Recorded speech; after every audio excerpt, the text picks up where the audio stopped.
Hello, everybody, and welcome to the main roster presented by the Jez Show. I'm Dan, and as always, I'm joined by my co-host Jeremy. Hello, This Jeremy. guy. This guy. This guy. Right there. How's it going? Yeah, I'm going good. How about you? I'm okay. Yeah. Life's all right, I suppose. Can't really complain. Surviving. Yeah, living on and getting through lockdown and relying on WWE to give us wonderful, wonderful content to help in that. Yeah. We'll discuss a bit further whether they're actually succeeding or not. But I think people can make their own opinions straight away. Yep. I'm hopefully doing all the right things on this stream tonight. This is our second one using the new software and the new system. Went fairly smoothly last week. Other than we couldn't properly see each other for the majority of the episode. Yes. But I can see you right now, and hopefully you can see me, and and that'll work. And I actually press record on the stream so that it can go out as a podcast. Completely forgot to do that when I was recording 2-minute warning with Matt yesterday. So we're already on a better course today, hopefully. It's always a plus. So shall we get into the wrestling? Let's dive straight in. So first of all, before we get into the Backlash pay-per-view, we have championship action that began on SmackDown in the final of the WWE Intercontinental Championship tournaments. In a long technical match, AJ Styles defeated Daniel Bryan cleanly to become Intercontinental Champion for the first time in his career. What did you think of this match? It was pretty much loved by everyone online, as far as I saw. Yeah, I liked it. I thought it was a good match. I think could have been on Backlash. I'm not sure why it wasn't on Backlash, actually. Yeah. I think perhaps because when you're billing the greatest wrestling match ever, yes, you don't really want to put a match that could have potentially actually been the greatest wrestling match ever on the same pay-per-view, because that would have been a direct competition. So put it out of the way on SmackDown, where people don't really notice or remember that was an epic match. Yes. I don't know how I feel about the fact that AJ won clean. Yeah, he's supposed to be a heel, isn't he? He is supposed to be a heel. And okay, the Intercontinental title is supposed to be like the wrestlers championship, if you get what I mean. Yeah. It's for the guys that can actually go out there and put on the best matches. Yeah. So, AJ Styles definitely deserves it and can do that. Oh, yeah. But at the same time, you've got to stick with what you are doing, and AJ Styles is a heel, should have at least had a poke in the eye, even if it was something subtle, like he tried to get his foot on the ropes once, or any little thing that re-established, oh yeah, I'm a heel, and I can win this cleanly if I want, but I'm not going to, because I'm a dirty, rotten scoundrel, Yes. But other than that, I think it was a fantastic match. No, it was. Pretty much as long as the greatest wrestling match ever that we had at Backlash, but had a very different feel to it. Yeah. Matt asks, is Vince giving him something because the club has disbanded? I think it just deserved to be all of the champions at some point. Why not now? He's held all the belts now, and he joined WWE very late in terms of like a wrestling career. So you've got to make sure he gets all those accolades before gets them all in. Yeah, I mean, he could have an accident in the ring tomorrow, and that'd be it. So get them in before it's too late. We've seen far too often that the rug has been pulled out from people when you have got long-term plans for them. So no time like the present. Get it done. Go for it. Now, even though this wasn't a pay-per-view match, we did both predict it. Yes. a couple of weeks ago. And we both said that AJ Styles was going to win. Our reasoning was fairly flawed, but we picked the right winner at least. Yes, we did. So that's 1-1. That's 1-1. Yeah, we're counting that in the Backlash count because it should have been at Backlash. Because it should have been at Backlash. Yes, but it's kind of pointless in terms of the prediction game because we both got it right. So yeah, exactly. But 1-1. Let's move on to the Backlash kickoff show. Which we had the United States Championship match between Andrade and Apollo Crews, with Kevin Owens at ringside to keep an eye on Angel Garza. Apollo Crews was able to retain his title with the toss powerbomb. I was waiting and waiting and waiting in this match for them to actually tell me what that move was called. Because Apollo Crews has been using it for a few weeks, but they haven't actually bothered to name it. It's kind of like it's a bit like the pop-up powerbomb that Kevin Owens does. Yeah. But it starts with a kind of blue thunder bomb type thing. Yeah. So I was waiting for the name, and the inspired name we got was Toss Powerbomb. Toss Powerbomb. Great. Thanks. You must have stayed up so late coming up with that name. Yeah, no, I could have made that up. I don't know, while sleeping. What type of move is it? Powerbomb. What does he do first? Toss powerbomb? Why not? Good. Right, I'm off to bed. See you later. No, they probably had a meeting and just went, right, we've got an idea. It's either going to be called a toss powerbomb, or Jerry over there has called it, it said powerbomb toss. What one are we going to go for? It was probably Vince's idea. He's like, gentlemen, I've got an idea. Okay, Vince, we're all ears. Apollo Crews, his finisher is the toss powerbomb. Brilliant, Vince. Absolutely. That's amazing. Give that man another £1 million. Call it the Crews bomb, Matt says. Nah, that's a crap name too. Sorry, dude. Yeah. Crews liner? A bit forced. Didn't he have one, or am I making this up, where he called it Cruise Control? Now that's a good name. Am I making that up? I thought his old finisher was called Cruise Control.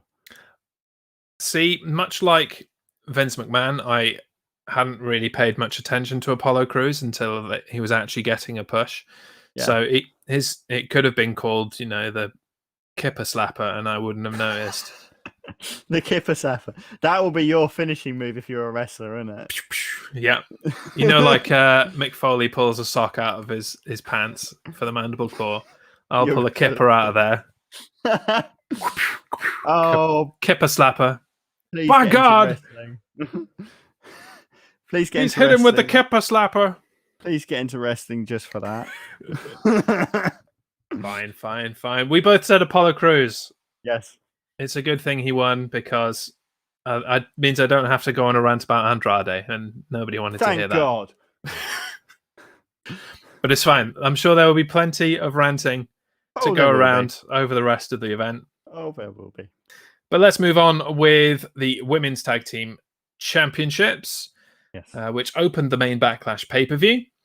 This match was actually a true triple threat tag team match, with many moments in which a member of each team was in the ring at the same time. After a very even contest, Sasha Banks was able to sneak a roll-up on Alexa Bliss to retain the tag team championships. I really liked this match. I did as well.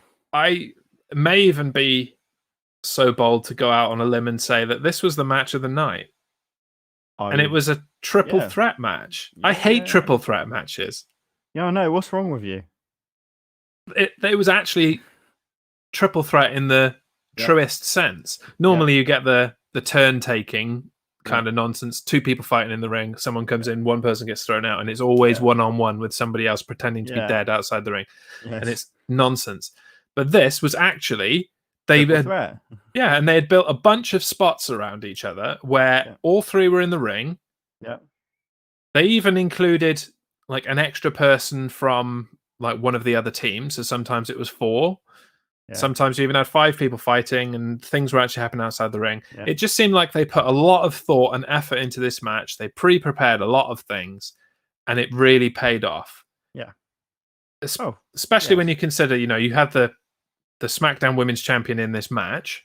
So you expect quality there. Yep. Obviously, Sasha Banks is quality. Alexa Bliss is quality.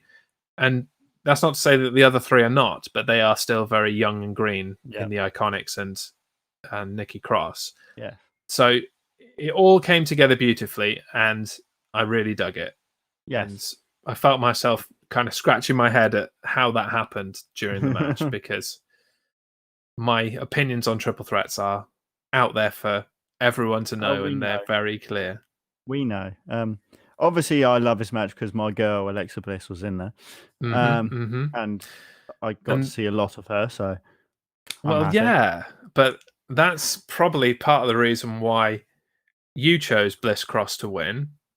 Well, yes, and it may or may not be the reason that I chose Bliss Cross to win. Yeah, you chose differently. No, I didn't. We both chose the same, and we were both wrong. Yeah, we're both wrong. I mean, you had a different reason for choosing Bliss. I did have a different reason, yes. Yeah, I thought we were going to get repeats. But when I said that last week, that was in a total kind of brain moment where I was like, oh, Bliss Cross need to win the titles for a second time. That was their second reign that they lost. They'd be winning it. Maybe if they had won it, it would have been their third. Yeah. So if my brain had remembered that, I wouldn't have picked them. So, so you lucked out there. Your brain just went, yeah. But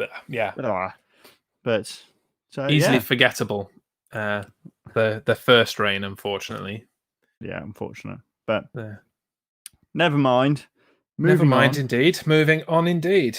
So the build for our next match came to a head on SmackDown as Sheamus forced Jeff Hardy to undergo a urine test in the middle of a ring. Delightful. This blew up in Sheamus's face, so literally when Jeff Hardy threw the jug of piss into the Celtic Warrior's face. Their match at Backlash was fairly one-sided, with Sheamus dominating the offense before catching Hardy mid-air with a bro kick outside of the ring and adding another for good measure inside the ring to collect the victory. Yeah. I think that this kind of culminated really well. Yes. We predicted, obviously, without the knowledge of SmackDown. I'm not sure I would have changed my opinion based on SmackDown, but that kind of go home moment for the match at Backlash was really good. Yes. And like when I was watching Backlash, like my wife popped in to the room as the promo package for this match came on, and she saw the thing with the throwing the piss in his face and the whole saga of trying to frame Jeff Hardy for drink driving. Yes. And she was like, that's been the story for the last like couple of weeks. And I was like, yeah. And she said, that's really good. Where did that come from? And it's true. It's probably been the best story that they've put on in quite a while. We said it on the last episode. It was real. It was gritty. Yeah. It was very Attitude Era-esque. Yeah. But my wife hates everything. So for her to come in and say that was good. Oh God. But the only thing I've got to really say is Jeff Hardy can fill that pee cup up, can't he? Apparently so, yeah. I love how they're trying to portray that he can piss that much. He can piss like a racehorse, but he obviously hasn't drunk enough that day because it was like bright yellow. Yeah. And if he had drunk enough to piss that amount, it would have been a lot clearer. So like what? It was basically like a Oktoberfest tankard that they had him fill. That's easily like a pint and a half of liquid. Yeah. If he went to the ring, needing to piss that much, how was he expecting to wrestle? He'd have pissed himself in the middle of the match. Oh man, that was a ridiculous amount of urine for sure. Yes, exactly. But it was funny anyway. And we've broken the tie Yes, we on have. the prediction game because I said Sheamus would win. Mm. Said by DQ, but can't have it all. While you said Jeff Hardy would win. Obviously, me being Jeff Hardy fan. Yeah, and I could have seen it go either way. Actually, Yeah. I'm not 100% on board with Sheamus dominating as much as he did, and then kind of leaving Jeff Hardy broken and questioning his life choices. I don't know really how you can progress from that in the story. Maybe they've got a great idea. Hopefully they do. Or maybe they're just burying Jeff Hardy on his way out because his contract expires next month, right? So something like that. But I think it's July because he had a few-month extension. Yeah. And they want to make him look like a dick as they send him on his way to All Elite Wrestling with his brother. Bring it on. But Jeff is clearly unhappy with his performance and could do with some deep reflection on the matter. And for that, we would suggest using LSW Mind Cards, which are a pack of 45 individually designed cards, each with a tool or task to help you increase your well-being, boost your mood, and help you move towards a more fulfilled life. You can visit thejezshow.com/LSW to find out more and pick up a pack of cards that will change your and Jeff Hardy's life today. Woo! Whoop! Whoop, whoop. LSW. LSW. All right, that's enough of that. Let's move on. Yeah, move on. So the match for the Raw Women's Championship ended in a double countout after a fairly evenly matched contest. And there isn't really a whole lot more to say about the match, is there? No, I'm just glad Nia Jax didn't win. Glad Nia Jax didn't win. I'm glad nobody died. Yeah. That was a distinct possibility in this match. So everyone came out healthy and made it to Raw. Yeah. The ending was crap. The match was crap. We both picked Asuka. So obviously we both got it wrong. That was crap. Yeah, crap. Should we go on to the next match? Well, before we do, I got something that might make you need the LSW Mind Cards. Oh, okay. Well, you're going to send me on a rant, are you? Okay, go on. Yes.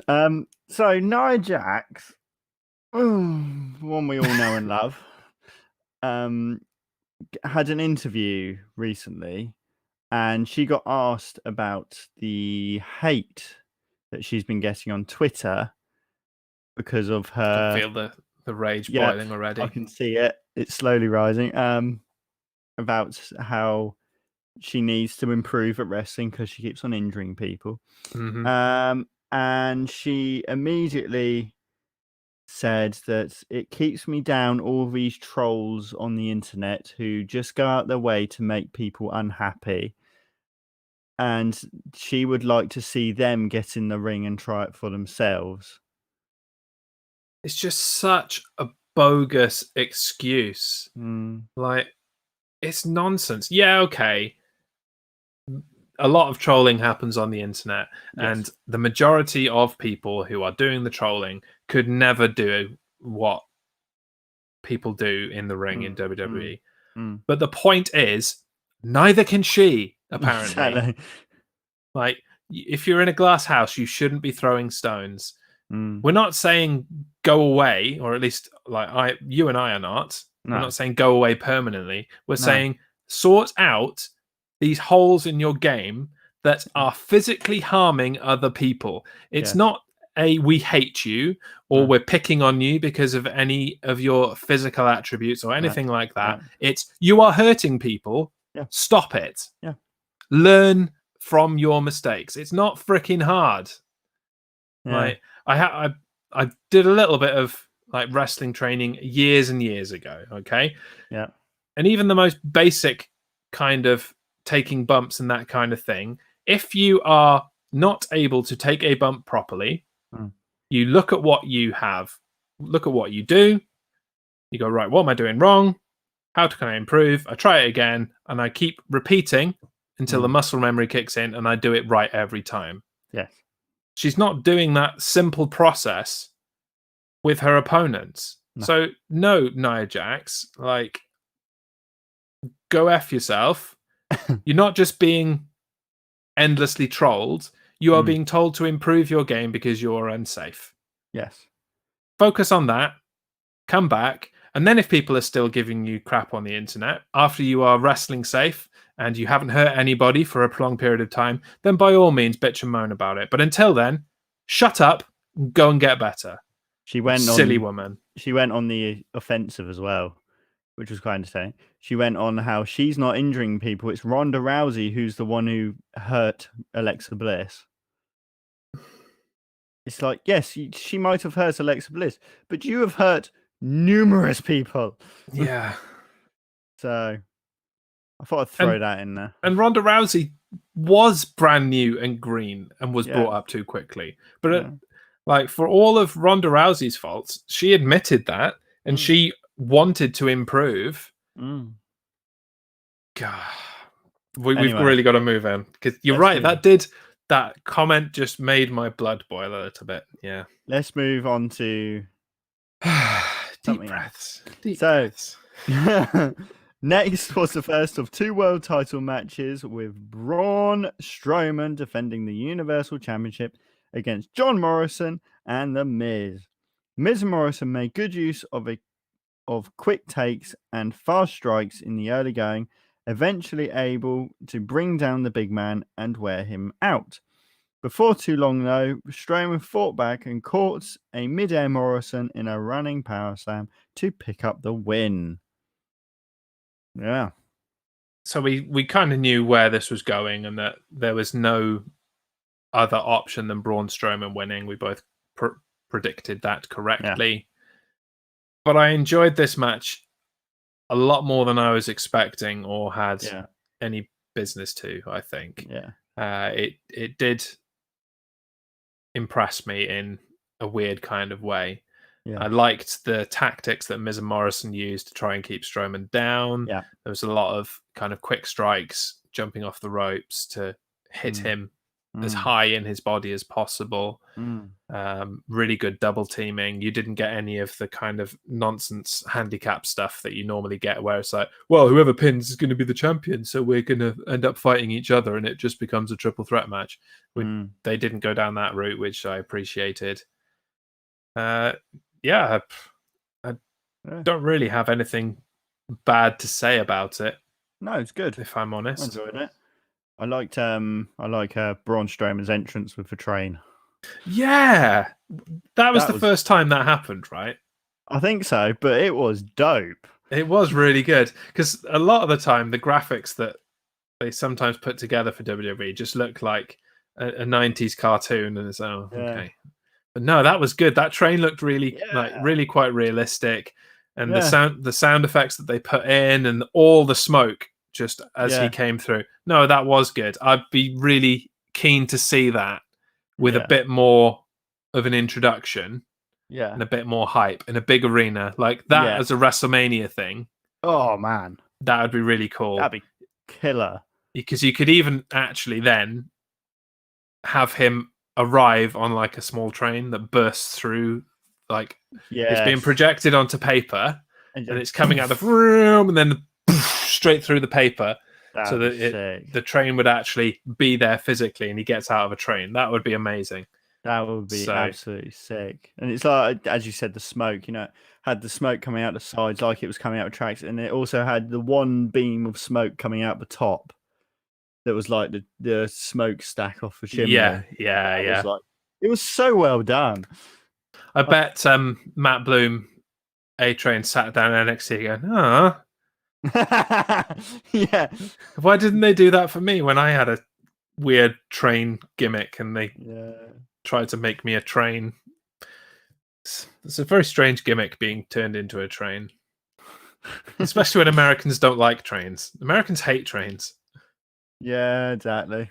But moving on then, before this becomes the Thomas the Tank Engine appreciation hour. With back-to-back world title matches at Backlash, Drew McIntyre defended the WWE title against Bobby Lashley.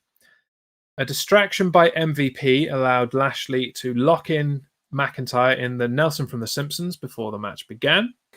And after the bell rang, the Almighty refused to let the champion get an opening. As the match progressed, McIntyre was able to fight back, but Lashley remained dominant throughout. The match ended badly for Lashley, though, as Lana came to the ring and inadvertently distracted her husband long enough to be claymored and defeated. I was a lot more impressed with this match than I was expecting to be as well. Same here. If I believed for a second that they were going to put the belt on Lashley and that he had any opportunity of winning, it might have been a good match. But it wasn't. Because you knew where it was going. You're like, yeah, okay, he's being dominant. Yeah, okay. You know, MVP's going to help him win, blah, blah, blah. But he's going to lose. So let's just get to that. Let's just get to the end. Move on, please. Get to it. Carry on. But and again, we both predicted this correctly. Yeah. I've lost count on the actual number now, but I know that I'm ahead by 1 at this point. You're 1 ahead. Yeah. So, have you got anything to say about this match in particular? Not really. Cool. Cutting edge analysis from Daniel Trudgett. Let's move on to the next one. We had late Sunday afternoon, a Raw Tag Team Championship match was added to the card with the Street Profits defending against the Viking Raiders. The match itself, however, never actually happened. Though instead, we were presented with a cinematic backstage brawl that included bowling balls, smash windows, turkey legs, and ninjas. Obviously. Yeah. Yeah. Yeah. Ninjas. Yeah. I started watching Backlash and I was like, do you know what this show needs? Ninjas. Yeah, no, I didn't say that. When Akira Tozawa came up in the ninja costume, I didn't really recognize him straight away. I don't know if you did. I actually thought it was him when he started to take the helmet off. For some reason, I just thought, is that Akira Tozawa? Okay. See, I guess my mind didn't jump to the obvious stereotype kind of thing that WWE were doing. Yeah. I thought, just from his eyes, and I don't know where this came from, but I was like, is that EC3? Because it was like he seemed, the way they were filming it made him seem taller than he was. Yeah. And the guy next to him somehow looked shorter. Yeah. So I was like, is that EC3? And his next to him, is it Drake Maverick? And maybe this group are all the people that were fired, and this is like a new kind of Nexus-y kind of thing. And then all of a sudden it was Akira Tozawa, and they were ninjas, and people were being thrown through windows and having bowling balls thrown into their crotches. Yeah. And what? I don't get it. Where did this come from? And what happened to our tag team championship match? I know. And then we had the massive ninja at the end. Yeah. I have no idea who that guy is. I thought it was Titus O'Neil at first, but it's too tall for Titus O'Neil. He's a NXT like development guy. Yeah, apparently he's like 7 foot something or something stupid. He's ridiculous. But Big Show said on Raw Talk that it's the first person he's come into contact with in WWE that he actually has to look up to slightly. That shows how big he is. Yeah. And although we didn't predict this match on our last show, we privately predicted it so that we could add it into the show. But then it didn't happen. So yeah, no. and we picked opposite people. So this would have been a breaker in some way. Yeah. But no. Yeah, I think they're doing it next Monday, I think. They are. It's been booked for next Monday on Raw. But it was also booked for last night on Raw. Yeah, that's true. So when the match actually happens, I will believe it. Yes, that's true. Yeah. Or they might stick with this Viking Profits experience thing. God, I hope not. They just wanted to throw in a cinematic match again. That's really all this came down to, and I could have done without it. Yeah. I could have done with the pre-show match being on the main card instead. Yeah. To be honest. Yeah. Anyway. Speaking of things set up to disappoint, next up was the main event, which was supposedly the greatest wrestling match ever. Yeah. Before the match, the lights went out and an old school ring announcer mic set dropped. The competitors were introduced by the legendary, recently passed Howard Finkel using classic archive audio. After an early period of back and forth offense with each man targeting the weaknesses of the other, the match turned into who can do the most finishes in the second half. Eventually, Randy Orton ended the clean wrestling match with a punt in the head before pinning Edge and then talking trash to him in the middle of the ring. Yeah. Sum up this this whole match in one word. That's tough. Okay, I'll go. One. Yeah, you do it. Long. I'm trying to think of one now. Tedious. Tedious. Okay, that's harsher than mine. Like, we complained that the WrestleMania match was too long. Yeah. And this match was basically the exact same match they had at WrestleMania, but with less weapons, and it stayed in the ring. Yeah. It was still just as dirty and underhanded, even though it was supposed to be a straight up clean, no messing wrestling match. We still had a touch of blood here and there. Yeah. Matt Ward's one word analysis is shite. Dear me. So much for the clean podcast. Thanks for that, Matt. I've got to edit that into in post-production. Cheers. And it wasn't a bad match, I will say that. No, but it wasn't bad. It wasn't the greatest wrestling match ever. It wasn't even the greatest match on the card. No. It didn't beat the women's tag team match, in my opinion, still. Yeah. I liked seeing Edge do the Unprettier. I appreciated that. I don't think he's ever done the Unprettier before, even when... he might have done it when he was facing Christian back in the day, when they were having their rivalries. But it was good to see that. It was random seeing the rock bottom. Yeah. Pedigree. The pedigree makes a bit more sense. Yeah. From the evolution kind of standpoint. But yeah. Greatest wrestling match ever. It was not, I'm afraid. I liked how the ref dressed up smartly. Yeah, old school tie, and I really liked the introduction. Yes, the Howard Finkel thing. I thought that was quite good. Something that annoyed me was... I'm going to say it, the same thing probably. Go on. Was the audience noise put over the top. Absolutely, we are on the same page. It wasn't all the time. Did you notice? Yeah, no, they obviously had like a soundboard in front of them, and they were like, right, when this happens, push this button and it'll make this crowd noise. Yeah. The worst one was the "This is awesome" chants. Yeah. Because that is the point at which, like, they pushed the "This is awesome" button, and then they immediately went and looked at the crowd, and none of them were chanting "This is awesome." They were all pretty much just stood there doing nothing. Probably so while it's loudly going, "This is awesome, this is awesome," and they're like, "Yep."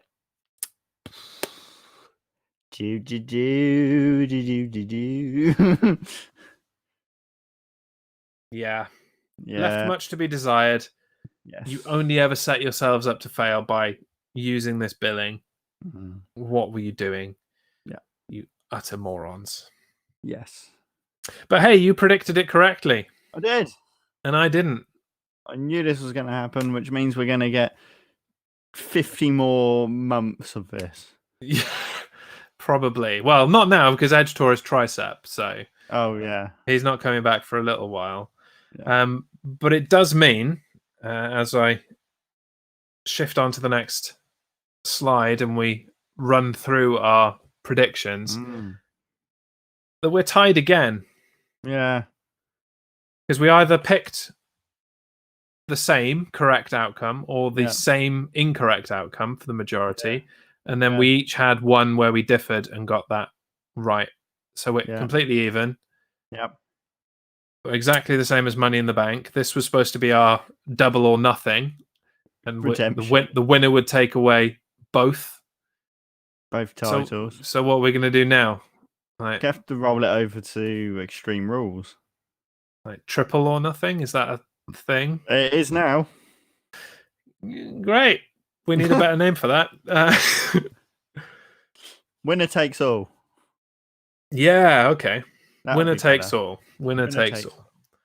Maybe we'll predict a few, if there are championship matches on Raw and SmackDown, we'll just do the whole month of predicting to really make sure that we get a winner by Extreme Rules and take the 3 pay-per-view wins. Because like we'll get towards the end of the year and they'll do a Saudi bleep show. Yeah. And we won't be predicting that, but that would have been where we broke ties and things. And yes. Yeah. God. Why do you do this to us, WWE? Why couldn't you have made it less predictable? Because it's Call WWE. it a triple threat because Jez loves them. No. No, we've gone with winner take all. Winner take all is fine. Winner takes all of my belts. Well, speaking of belts, it's a very slick segue there, Mr. Trudgett. And before we take a look at Raw, I would like to take a few minutes to talk about Belt Master Wrestling Belts, who produce quality hand-tooled leather straps for all replica and bootleg belts at the best prices in the UK. They will listen to exactly what you would like, stay in communication throughout the entire process. And what's even better is for listeners of the main roster, they're offering 10% off any order. Simply say the code the main roster, which is on your screen if you wanted to know how to spell it or anything like that. When you're placing your order, just quote that and you'll get 10% off your entire order. Visit facebook.com/Beltmaster Inc. That's Beltmaster INC, also on the screen for you. To check out their work, there's a few customer examples. And the fact that your belts are hanging on the wall behind you is an example that their hooks, their belt hooks work as well. Yep. Check out what they're doing and find out for yourself what you can have. Yeah. Obviously, you need a belt to get re-leathered. That's where I kind of fall down in this process. But that's where you fail. One day. You need to get yourself one. I know. I've been eyeing up a WWF Attitude Era Big Eagle on eBay. It's like... do it. Like, I should probably say that. Do it. It doesn't make you any louder. I've put filters on your microphone. Damn it. Just do it. Yeah. One day, I will own a beautiful wrestling belt. But until then, I guess I'll just talk about them. Yes. You could admire mine. Well, I'll admire the one on your right. You only like with that one. Yeah, that one. Yeah. United Kingdom Championship. Yeah. And even then, I want the NXT version of that, not the WWE version. They don't. They only make that version at the moment with the WWE. I know, that's because they probably made like 100,000 of those and they're just sat in a warehouse going, crap, we changed the design. Now we've got these things that we can't shift. That's the same with the Cruiserweight Championship. Yeah, that's it. The NXT Cruiserweight Championship looks a lot better than the WWE one as well. But Anyway, I've had the next slide up for ages and we're not talking about it. So let's get going with Monday Night Raw. So Raw opened with Randy Orton, who, of course, came to brag about his victory. It was also announced that Edge tore his tricep in their match at Backlash and that he would be out for a number of months. Orton was interrupted by Christian, and so Randy challenged him to an unsanctioned match. Christian accepted the match despite being begged not to take it by Ric Flair. When the match got underway, Flair took business into his own hands, low-blowing Christian and allowing Orton to punt him in the head for an easy victory. Mixed feelings about this. Yes. Because again, it was a case of, I know that Christian's not going to have a match because he risks death doing so. I can't remember what his deal is, but it's something. It's serious, isn't it? Yeah, it's like, it wasn't I'm going to retire voluntarily because I'm getting up there in age. It was no, you got to stop now. He ended quite abruptly. Didn't make as much of a fuss about it as Edge did. No. But I guess that's because Christian's the classier guy. But yeah, so you knew that wasn't going to do anything. No. Not sure what Ric Flair was there for. I don't know. I thought his contract with WWE had expired. Yeah, I thought we were done with Ric Flair for a while. Yeah. Unfortunately, that's not the case. Not. Samoa Joe dropped the line that the Legend Killer was back. And I was like, that's interesting. Yeah. That would be a nice little side diversion for Randy Orton to do for a few months. Yeah. You know, he's lived long enough to be a legend in his own right. Oh, yeah. And a lot of people have come up alongside him, and there are a lot of legends from his era still kicking about. Yeah, maybe he goes through and systematically gets rid of everyone that come up with him. That would be interesting. It would be something to do for a few months at least. Something cool to watch. Yeah. I mean, I don't want to see Randy Orton back in the title picture. No. We're way beyond that now. So yeah, go and punt some legends in the head. Sorted. Start with Ric Flair, please. Beat him up like Batista did. Yeah. Oh, that was brutal. Yeah. Like, I've soured on Ric Flair over the years, so they just got more and more bored of him and his daughter. But yeah, even I was like, oh, leave the guy alone when Dave was doing that. It was nasty. Nasty. He's an old man. Come on. Anyway. Elsewhere on Raw, the problems between the Zelina Vega... I'll say that again. The Zelina Vega stable of Andrade and Angel Garza continued. After more infighting began during Garza's match with Kevin Owens, Zelina Vega left ringside in disgust. This did not improve after Andrade, perhaps inadvertently, perhaps not, cost Angel Garza his match. It's all imploding.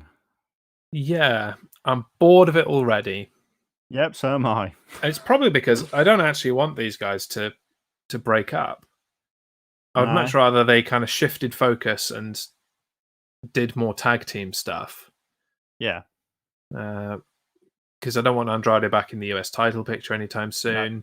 We're obviously not going to push him up to the WWE title. Yeah. Angel Garza's still very young. We're not going to be putting him in any title pictures soon, really. Yeah. So shove him in the tag team division. Yeah. I'm sure Andrade could do with having a tag team championship win on his resume. Yeah. It'd help Angel Garza. It'd give Zelina Vega kudos being a manager that her team had gold. So hopefully they don't implode them and make them fight each other, because then we're just going back to the Mexicans versus Mexicans thing without the US title. Let's have Mexicans aiding Mexicans fighting, Americans and Vikings and ninjas, apparently. They could be the new LWO. They could, yeah. There you go. El Idolo World Order? No? I don't know. We'll leave the naming up to Vince McMahon, obviously. We'll wait for him to come up with an inspired name like Toss Powerbomb. No, because he would just come up with the toss bots. The Toss Bots. Viva la Mexico. Yeah. Yep. So from one bit of trouble in Yes. paradise, we move into trouble in paradise? Yeah. So another relationship ended on Raw after Lashley demanded a divorce from Lana in the middle of a ring. Later in the night, Lashley and MVP would face Drew McIntyre and R-Truth in a winner-take-all match. Despite McIntyre's anger at being put in the situation by Truth, the WWE Champion allowed the 24/7 7-Eleven European Television I-95 COVID-19 Champion to pin MVP for the victory. I love the COVID-19 throw in there as well. Like, Yeah. it was very current. How many times are they going to make MVP lose? I don't know. It's like, it's another week, another MVP loss. Yeah. Didn't he go a long time back in the day having a losing streak? He had like quite a long losing streak or something. I vaguely remember that. I don't remember because that was in the dark days that, as we previously discussed, I wasn't too keen on. I was busy doing other things because wrestling wasn't holding me quite as much as it had prior and after. But Matt's just pointed out that R-Truth is a 36-time champion. Great. That must be a record. It must be. For the same championship, it definitely is. Or just for one competitor holding a number of championships in WWE. I mean, you think about guys that have held a lot of championships. So you've obviously got, Ric Flair and John Cena up there with 16 world championships. Ric Flair is actually more, but they're world championships that WWE don't recognize. So I think you're up there kind of 19 when you consider some of the others as well. Yeah.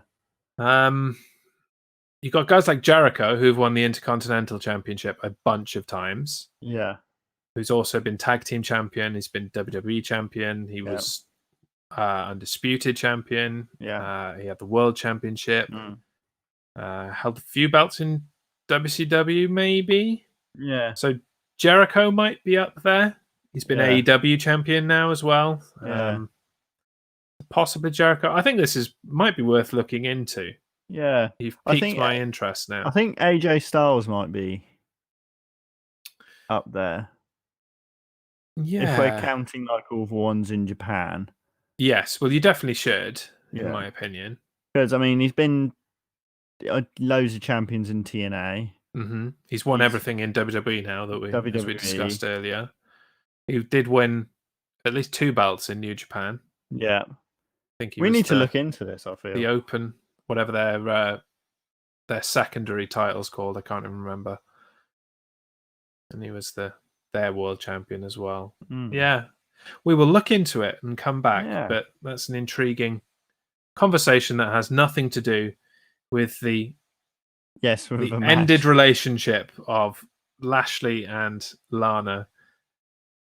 But thank God that's over. Yeah. She can go back to Rusev. No, Matt. AJ has not been Universal Champ.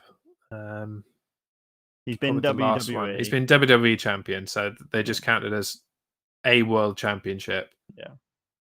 They keep the United States and Intercontinental as separate accolades. And he's been a Tag Team Champion. He won the Raw ones, but not the SmackDown. Has he been Tag Team? Yeah, he won with Jericho? Did he? I can't remember that. I'm pretty sure when he first came into the company, he and Jericho won the tag team titles. I have the internet. Why am I like AJ Styles, tag team champion? Apparently he has been like SmackDown Tag Team Champion as well. Was he? Compelling, interesting Googling going on a live Content. podcast. Where is his championships on This this is content, extensive Jeremy. wiki? God, this is a long wiki. This is content, Jeremy. TNA. Christ. Come on, 2012, 2014, 2016. Come He's on. won a lot, hasn't he? He's been around a bit. Championships. WWE.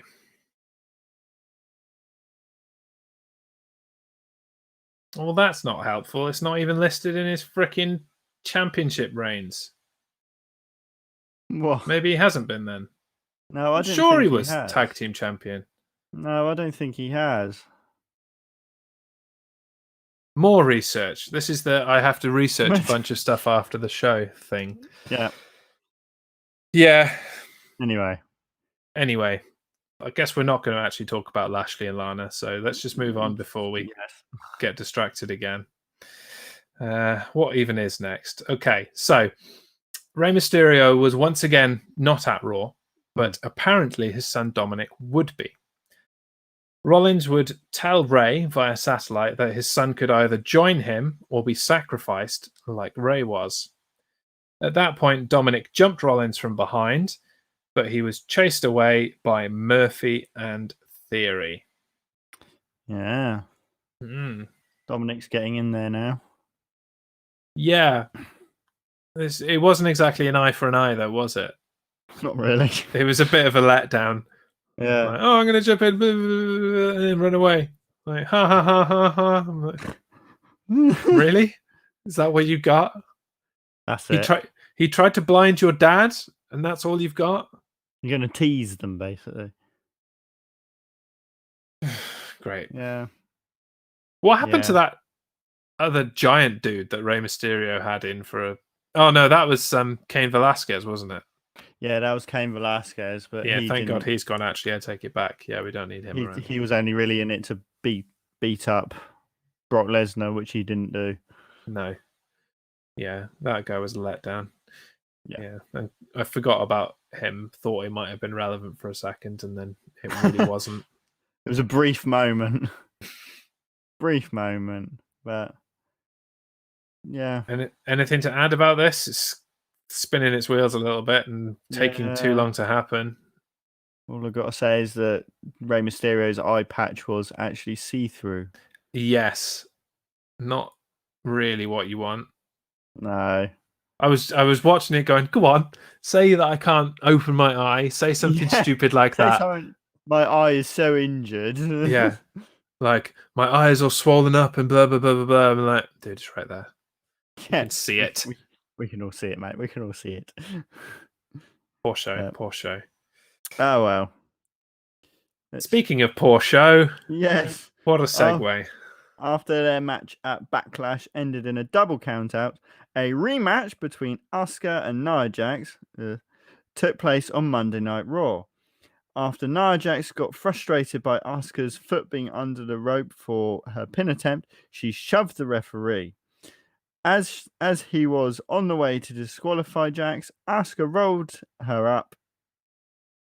up the challenger and received a fast count from the official to retain her title. So why couldn't we have had this at Backlash? Yeah. Because this was okay, you know? Yeah. It was fine. Yeah. It was what we were kind of expecting to happen between the two. We weren't expecting Nia Jax to win, but she wasn't just going to be beaten cleanly by Asuka. There had to be some kind of thing that was able to keep Jax being the monster character. So this worked. Yeah. She can blame the referee now, even though it was blatantly her own fault. It was her own fault. So, yeah. There's no need to drag this out onto Raw, really, in my opinion. I just like the fact that the ref, as soon as this happened, as soon as Asuka pinned her, she was like, 1, 2, 3, done. Yeah, and he was out of the ring. Yeah, quick, go on. See you later. Bye, Nia. Later. Like Roadrunner. And I think, I haven't heard anything at least, fingers crossed, everyone got out of this match safe as well. Hopefully. Everything's crossed. There were still a few moments where I was like, oh God, what are you doing? Yeah.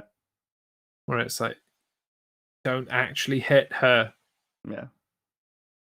Stop short. Let Stop. her sell it. Stop.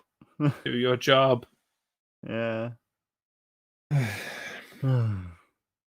I sigh even louder knowing that we're ending up probably going back into Charlotte now. Well, did you see the thing I tagged you on Facebook? No. It's, yes, I did. Yes, there is actually. a petition going round to stop Charlotte having championship opportunities in WWE, which I think is brilliant. Yeah, let me just say that I love this. It is fantastic. I will support it and share it out with the world.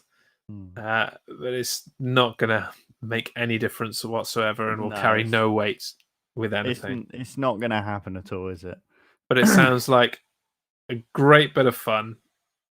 So yeah, I will share out the petition.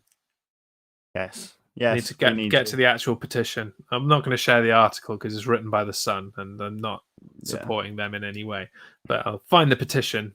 Yes, let's find the petition. Send that out. Stay tuned to social media. Sign it, and have a laugh. Why not?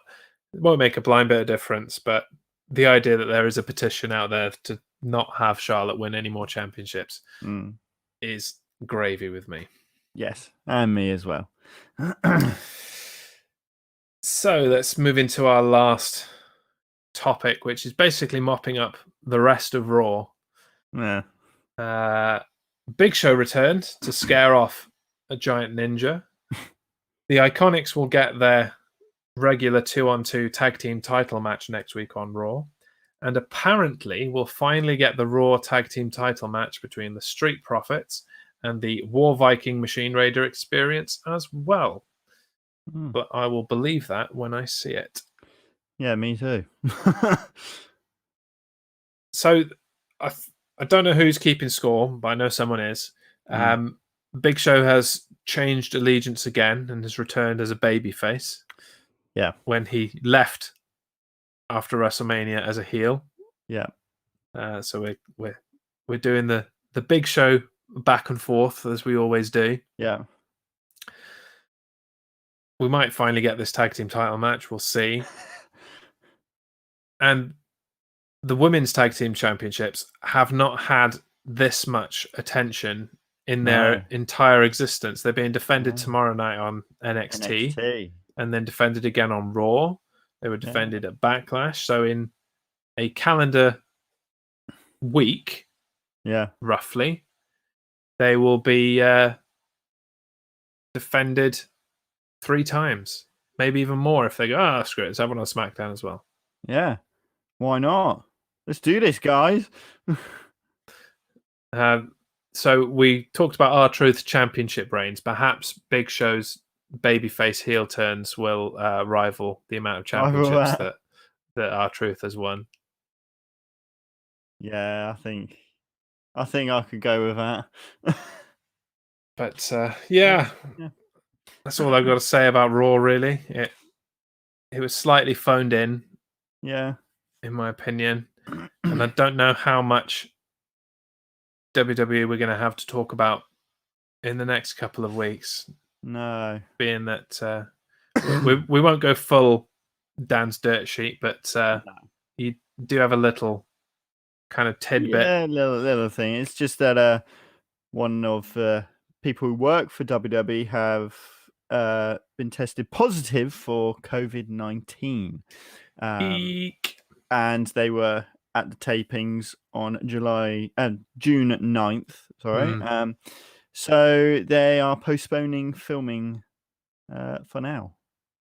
So we say the women's tag team titles are being defended on NXT, but maybe they're not now.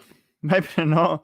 Maybe they are. Maybe they're not. Whether it's already been filmed or not, we don't know. So yeah, because I have seen conflicting rumors that they all say that there was this employee who tested positive, but some say, they tested everyone else and nobody else has got it, so they're carrying on regardless. And then there are other reports that said, no, they're putting a stop to it there while they confirm that nobody has it. So the truth is probably somewhere in the middle. Yeah. That they'll be extra cautious. Yeah. Maybe they'll get rid of the fake NXT crowd again for a bit. Yeah. But, I mean, when you have the Street Profits basically licking them as they walk around in their entrance, it's like, well, you're not really helping yourselves here, guys. Their socially distant crowd got less and less distant as the days went on. Yeah. So, yeah, you're really not helping. If they're going to be in the crowd, make them all wear masks. Yeah. Actually social distance them. Yeah.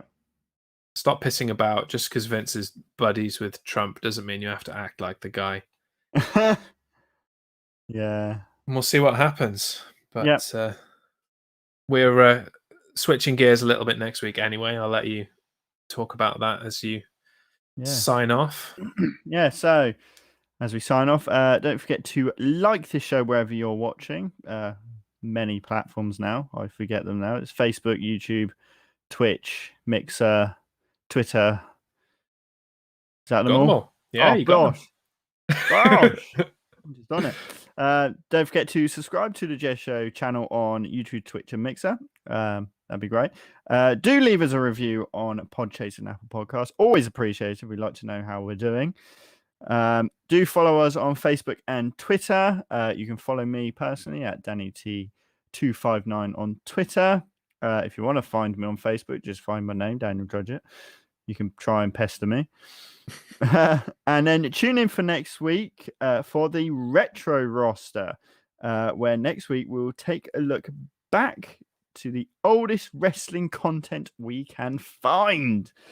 So I'm looking forward to that one, actually. Yeah, and once we've, you and I are going to delve into them this week and start watching and analyzing. But lots of them are kind of open copyright, so we can include them in the stream and have them running alongside our discussion of them. So we will have a very unique retro roster next week. Yes. Looking at something very different. Something that we've been looking to do for about a month or so now. Yes. So, yeah, it'll be interesting. It'll be awesome. Better than wondering whether we're going to have a show or not. Yes. Because of COVID. Yes, exactly. It gives us something to do. So, yes, that is us signing off. I've been Dan, and with Jeremy, obviously. And we'll see you next week. We'll catch you next week. Thank you very much for joining us. Goodbye. Bye-bye.